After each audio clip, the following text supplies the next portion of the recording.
CPN, la señal de la información.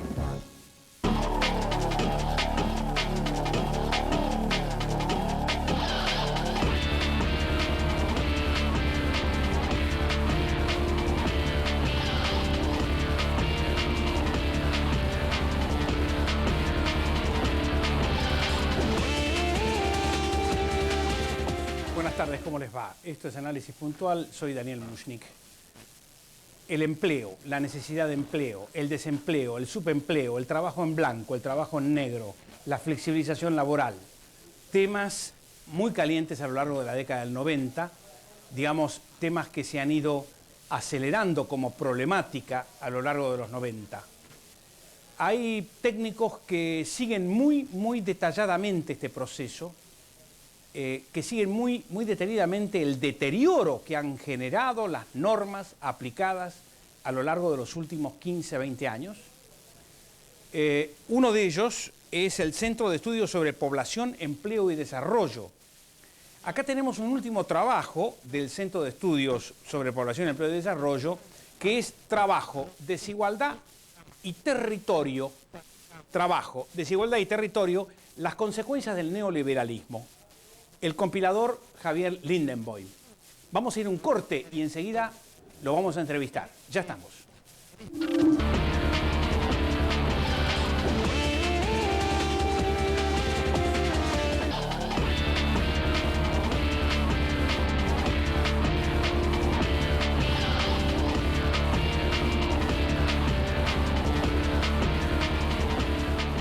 Decíamos que empleo es el eje, el empleo, el trabajo es el eje fundamental de la dinámica económica.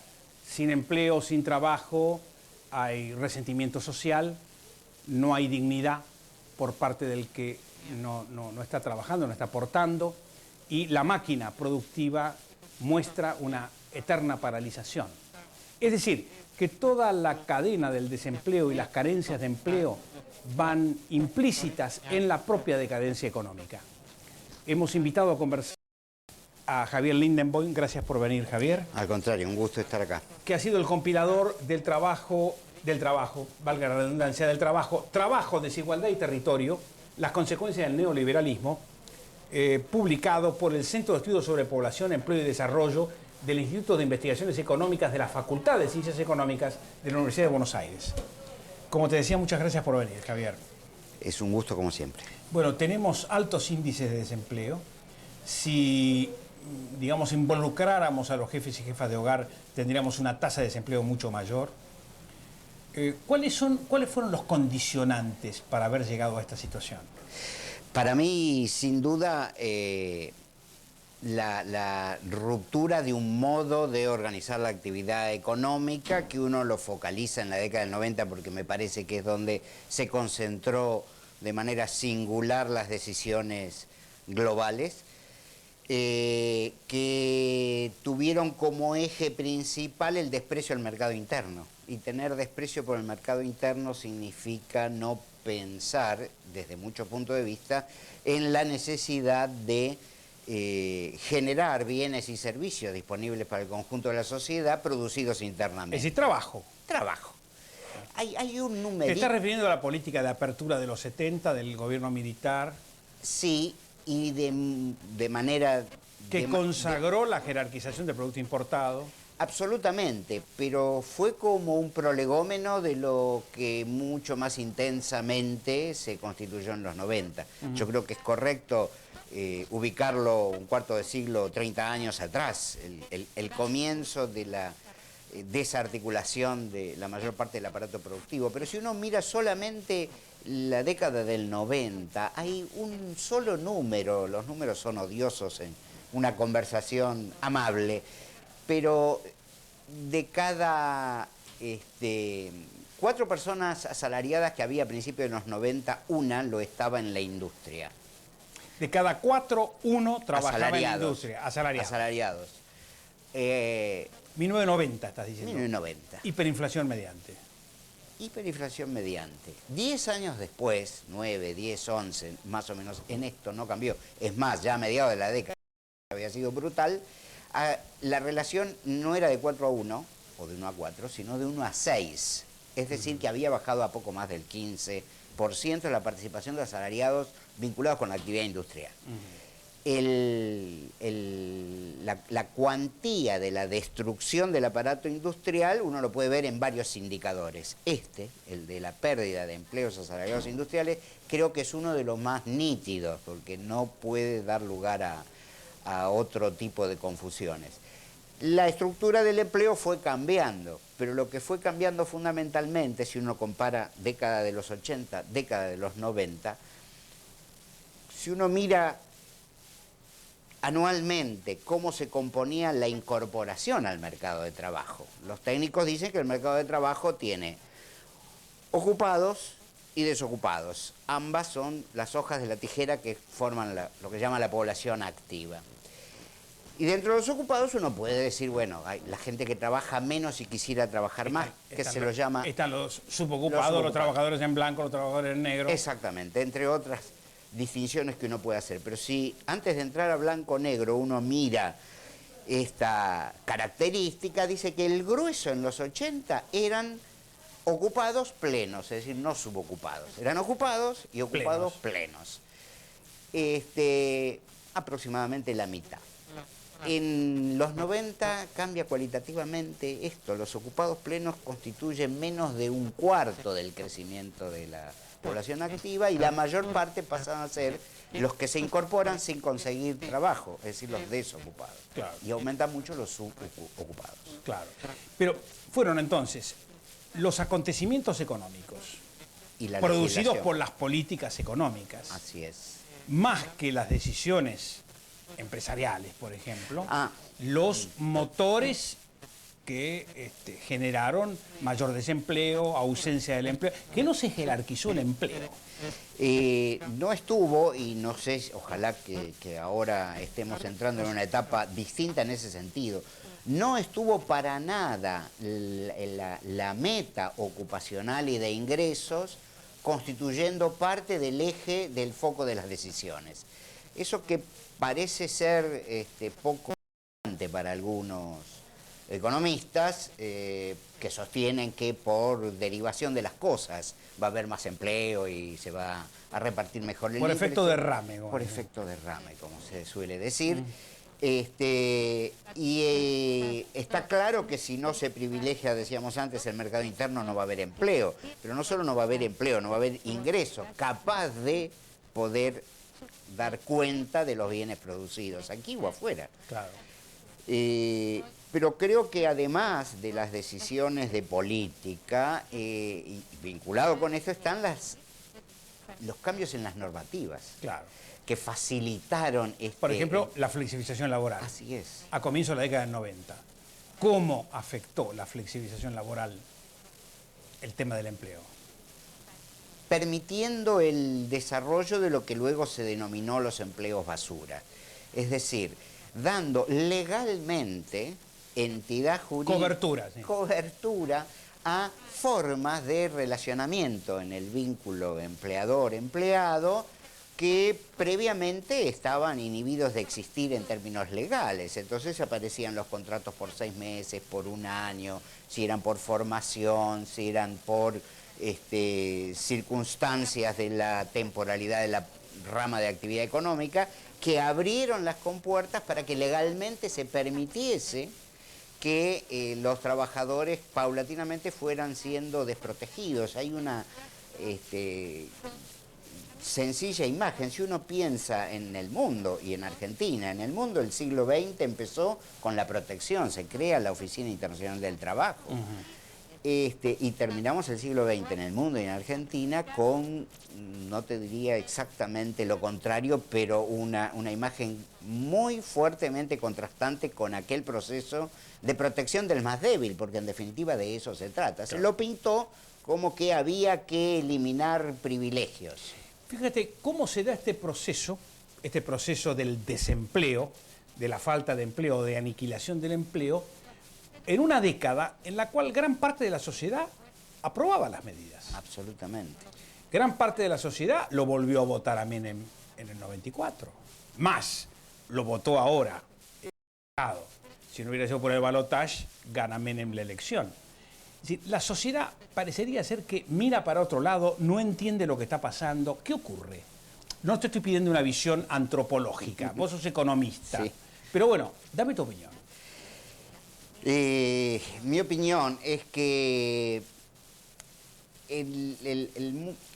la sociedad funciona por una serie de factores. Uno de ellos es el componente ideológico, que no es para nada pequeño. Sí, sí. Y desde el punto de vista ideológico, el bombardeo de los 10, 15, 20 años en el mundo, y en Argentina fue particularmente fuerte, deja huellas. Y deja huellas en una sociedad, y voy a ser autocrítico porque yo soy parte de ella, una sociedad que desde el punto de vista empresario no es que se haya caracterizado por el empresario schumpeteriano. De ninguna manera. ¿No es cierto? El que corre el riesgo. Así es. Y el que acumula capital corriendo riesgos. Corriendo riesgos. No ese es el caso típico, característico, sintomático de la Argentina. Tampoco lo es, a mi modo de ver, desde el punto de vista del compromiso social del ciudadano común. El otro día en una conversación en una universidad que no es la mía, estábamos hablando respecto de cómo mirábamos nosotros el compromiso individual en materia impositiva. ¿Sí? Digo, hay una serie de factores, más la degradación que viene del ejemplo perverso desde las más altas autoridades en materia de corrupción, etcétera. Creo que todo eso produce una degradación que empuja al sálvese quien pueda. Y entonces cuando hay algo que parece ser para sectores de la sociedad que le puede preservar el mínimo de situación que sobrevive... Por ejemplo, comprar en cuotas por ejemplo, electrodomésticos. Por ejemplo. Más allá de que la evidencia cotidiana individual le muestre que por ese camino se está hundiendo. Te propongo, Javier, que hagamos un corte y enseguida seguimos hablando. Con todo gusto. Vamos en corte entonces y cuando volvamos seguimos hablando del tema del empleo y de esta investigación hecha en la Universidad de Buenos Aires. Ya estamos.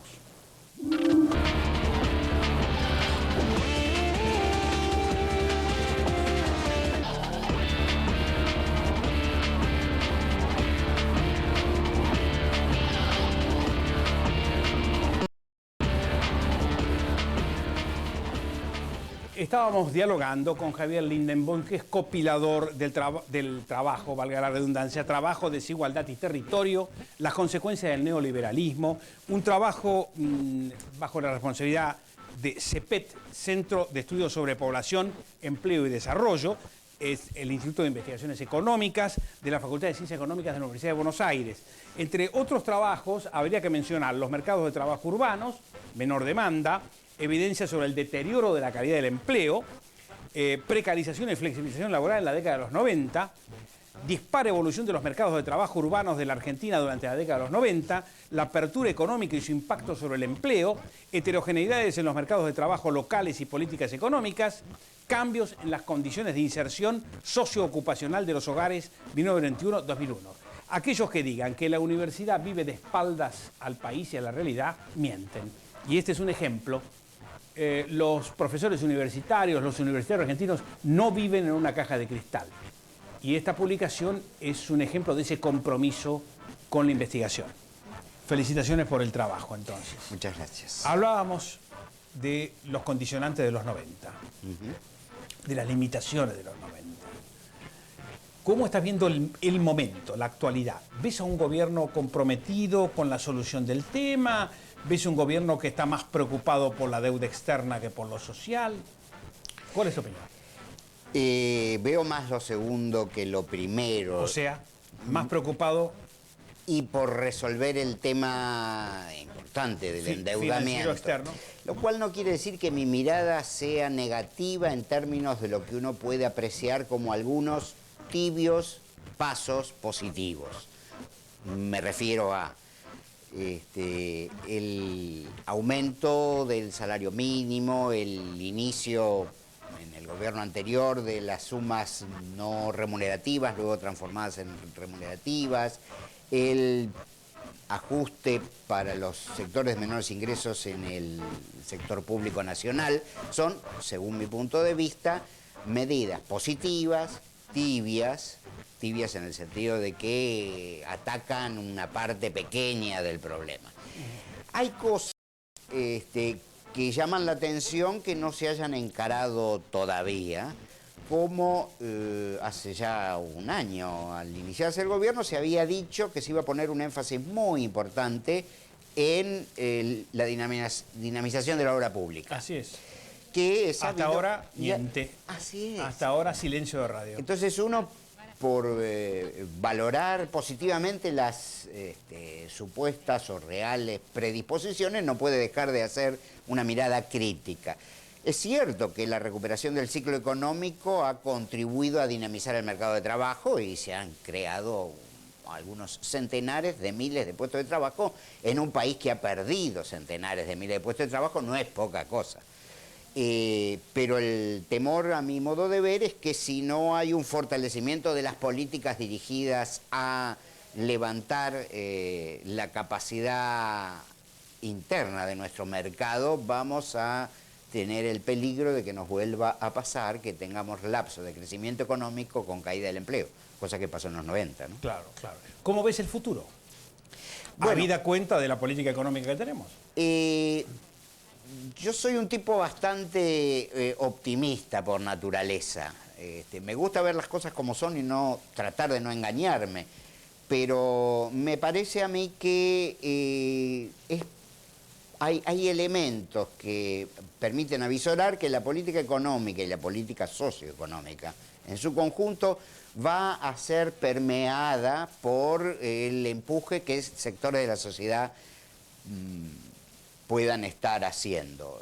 Hay situaciones complicadas, como las demandas a veces, a mi gusto,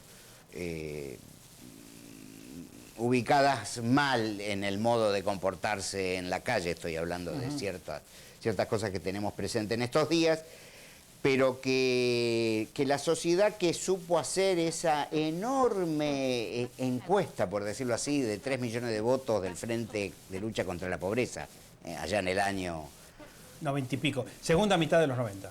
Exactamente, y que después se repitió cuando estaba por caer el gobierno de la Alianza. Sí, sí, CTA, organizado por CTA. Exactamente. Digo, hay nucleamientos en la sociedad, hay gente que piensa en la sociedad y que tiene influencia en la sociedad, y otros ámbitos académicos, como vos mencionaste muy bien, según mi punto de vista, el rol de las propias universidades, que debieran poder empujar en el buen sentido. Y creo que es un gobierno que es permeable, que escucha. No sé cuánto, todavía está por verse. Creo que Ni con cuánto volumen. Ni con cuánto volumen, porque es cierto que hay gente que ha criticado a este gobierno diciéndole que no tiene un plan de largo plazo, y en buena medida yo lo comparto, la crítica. Lo que pasa es que muchos de los que han esgrimido ese tipo de argumento... Tenían plan, pero bien distinto. A los 7 días se tuvieron que ir, ¿no? Así es. Me refiero a López Murphy, Sí, ¿no? Desde la oposición sí, dice, no exactamente. tienen plan. Bueno, él lo tuvo, pero las condiciones no le permitieron estar más de 7 días. De ¿no? ninguna Sí, manera. el plan no es ninguna garantía de que vayas a hacer las cosas bien o de determinada manera. Los ministros de Economía incumplen los planes. Lo fundamental es tener, digamos, un modelo de país y trabajar sobre eso, ¿no? Trabajar sobre una estrategia industrial, una estrategia del campo, una estrategia exportadora, la función de la Cancillería. ¿No lo ves así? Absolutamente, digamos, por contraste. Yo recuerdo conversaciones con también amigos, altos funcionarios en el Ministerio de Economía a mediados de los 90 que negaban rotundamente la pertinencia de que el poder político, el Ministerio de Economía, definiera una estrategia de crecimiento económico. Eso lo tiene que hacer el mercado. ¿Qué tal? Y así nos fue. Así no fue. Y ahora el premio Nobel Stiglitz, Soros, los grandes operadores del ayer en el mundo financiero o en el mundo de las instituciones económicas financieras, dicen, un momento, el mercado no puede solucionar este tipo de cosas. El mercado puede solucionar el desempleo. Es decir, yo digo una cosa, digamos que, ¿cuál podría ser la respuesta de un ultraortodoxo para solucionar el tema del desempleo? Incentivar a las empresas. Absolutamente, nuevamente, porque se puede discutir la experiencia internacional, pero la experiencia argentina es muy clara. Sí. Quienes estudiamos en alguna oportunidad la legislación de promoción industrial y la aplicación de esa legislación a lo largo de décadas en Argentina, que estaba sostenida más allá de aportes desarrollistas en el sustento, en el siguiente argumento: hay que darle estímulo al capital para que éste invierta. La inversión es la clave del crecimiento y por arrastre va a traer empleo y por lo tanto por derrame va a ir al conjunto de la sociedad. Eso se hizo en más de una oportunidad y fue muy importante en los 90, todas las grandes transferencias de dinero que se hicieron a los empleadores deduciéndole los aportes patronales para el sistema de seguridad social son una de las tantas muestras que se hicieron.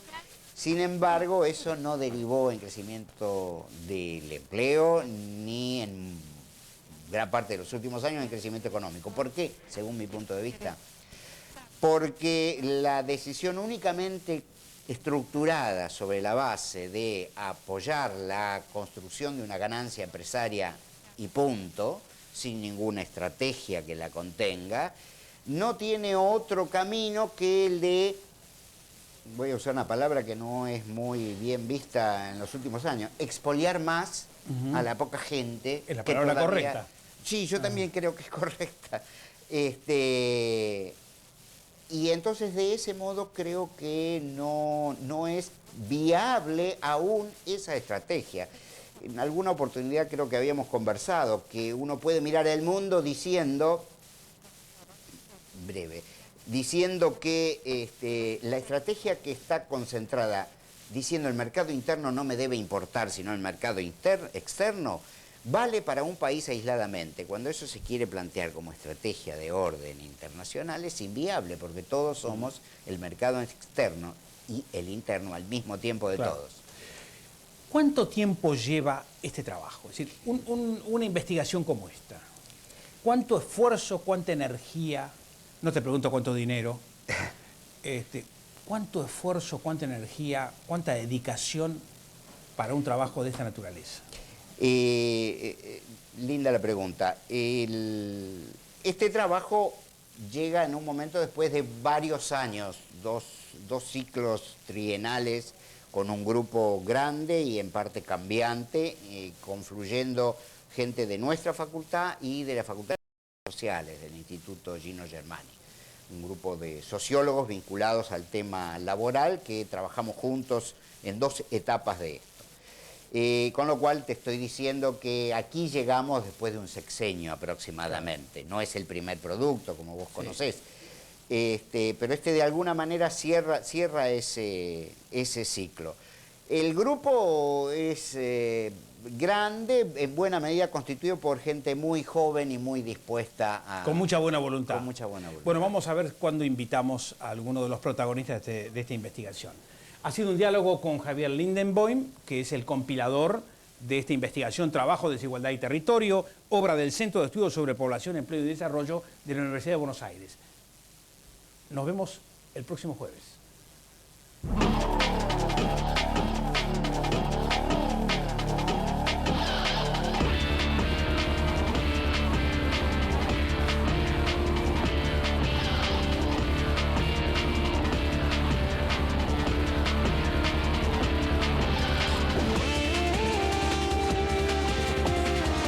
Usted puede ser